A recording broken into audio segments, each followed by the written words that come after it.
সমগ্ৰ ৰাষ্ট্ৰ আৰু অসমবাসীয়ে ডক্টৰ ভূপেন হাজৰিকা ডাঙৰীয়াৰ ১০০তম পূজা দিৱস অত্যন্ত শ্ৰদ্ধা সহকাৰে সমগ্ৰ ৰাষ্ট্ৰৰ হৈ প্ৰধানমন্ত্ৰী নৰেন্দ্ৰ মোদী ডাঙৰীয়াই আজি এটা সুন্দৰ লেখনিৰে ডক্টৰ ভূপেন হাজৰিকালৈ শ্ৰদ্ধা আগবঢ়াইছে।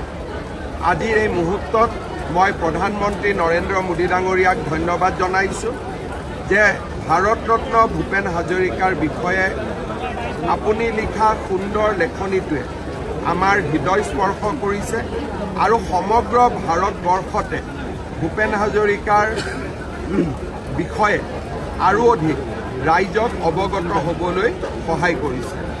আজি অসম চৰকাৰে ৰাজ্যৰ বিভিন্ন প্ৰান্তত অসমবাসীৰ সৈতে একেলগে ভূপেন হাজৰিকা ডাঙৰীয়াৰ জন্ম শতবাৰ্ষিকী উৎসৱৰ সূচনা কৰিছে। অহা 13 ছেপ্টেম্বৰ তাৰিখে সন্ধিয়া 5 বজাত প্ৰধানমন্ত্ৰী নৰেন্দ্ৰ মোদী ডাঙৰীয়াৰ উপস্থিতিত ৰাজ্য চৰকাৰে ডক্টৰ ভূপেন হাজৰিকালৈ শ্ৰদ্ধা জনোৱাৰ উদ্দেশ্যে খানাপাৰা ভেটেনাৰী ফিল্ডত এখন সভাৰো আয়োজন কৰিছে। সেই সভাতে ভাৰতৰ ৰিজাৰ্ভ বেংক অৱ ইণ্ডিয়াই প্ৰস্তুত কৰা ভূপেন হাজৰিকাৰ প্ৰতিচ্ছবিৰে এটা মুদ্ৰাও প্ৰধানমন্ত্ৰী ডাঙৰীয়াই উন্মোচন কৰিব।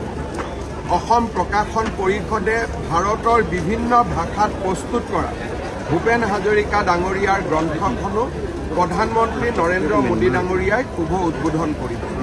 13 ছেপ্টেম্বৰৰ পৰৱৰ্তী সময়ছোৱাত অৰুণাচল, মেঘালয়, পশ্চিম বংগ, মুম্বাই আৰু নতুন দিল্লীতো আমি ভাৰত ৰত্ন ডক্টৰ ভূপেন হাজৰিকাৰ জন্ম শতবাৰ্ষিকী অনুষ্ঠান আয়োজন কৰিম।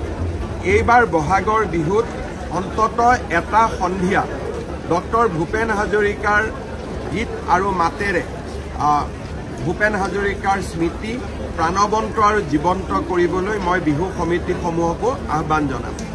আজি দিনটোৰ পৰাই ভূপেন হাজৰিকা দেৱৰ সমাধি ক্ষেত্ৰত আমি সমন্বয় তীৰ্থ নামে নামাকৰণ কৰিছোঁ। ৰাজ্যবাসীলৈ কৃতজ্ঞতা জনাইছোঁ।